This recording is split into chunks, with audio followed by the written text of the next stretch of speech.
tila hindi na humihinto ang Pilipinas sa patuloy na pagsasampa ng kaso laban sa China dahil sa sunod-sunod naman na pangaharas ng kanilang mga otoridad na pinangungunahan ng kanilang China Coast Guard at ng People's Liberation Army Navy sa mga sasakyang pandagat ng Pilipinas, kabilang na ang mga mangingisda nito. Kumakailan lamang, sinabi ng Department of Foreign Affairs nitong Huwebes na naghain ito ng panibagong diplomatikong protesta laban sa China dahil sa insidente na nangyari noong December 4 sa inagaw nitong Scarborough Shoal sa South China Sea. Ang protesta kahapon ay ang pinakauli sa halos 200 na isinampa ng Pilipinas laban sa China sa ilalim ni Pangulong Ferdinand Marcos Jr. na nag-udyok sa gobyerno dahil sa agresibong aksyon ng Beijing sa West Philippine Sea. Sa panibagong insidente nitong bisperas ng bagong taon, pinaputukan ulit ng China Coast Guard gamit ang water cannon at nag-sidesweep ng mga sasakyang pandagat ng mga mangingisda at isang barko ng BFAR o Bureau of Fisheries and Aquatic Resources na nag-aatid ng mga supply sa mga mangingisdang Pilipino na nangingisda sa Bao de Masinloc o Scarborough Shoal ayon sa mga opisyal ng Pilipinas.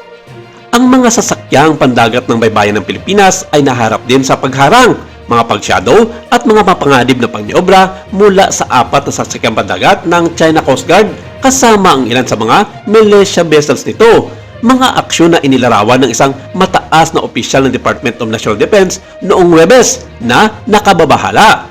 Ang Embahada ng China sa Manila at ang main press ng mga ito sa Beijing ay agad nagpayag tungkol sa binabalak ng Pilipinas kontra sa kanila. Ayon sa mga ito, wala silang balak na pakinggan ang panig ng UN governing bodies tungkol sa pagsampa ng kaso ng Pilipinas dahil ang tunay na legal na basehan ng mga ito ay ang 10-dash line kung saan sinasakop nito ang halos sa 90% ng kabuuang South China Sea.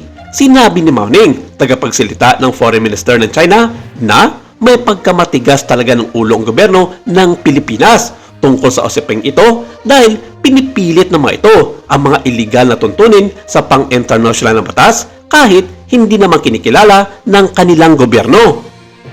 Sinabi niya na isa sa mga araw nito, tutuldukan nila ang mga ginagawang kaibangan ng Pilipinas tungkol sa iginigiit nitong karapatan sa kanilang mga karagatan.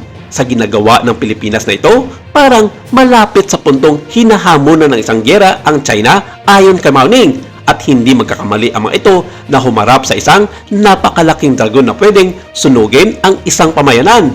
Banta nito na tigilan na ng Pilipinas ang mga pagsasampa ng kaso laban sa kanila dahil walang mapapala ang mga Pilipino tungkol sa aspetong ito. Alam ng China na ang may pakana ng lahat ng ito ay ang pagiging sunod-sunuran di umano ng gobyerno ng Pilipinas sa bansang Amerika, kung saan ginagawa umanong pain ng mga ito ang Pilipino laban sa kanila.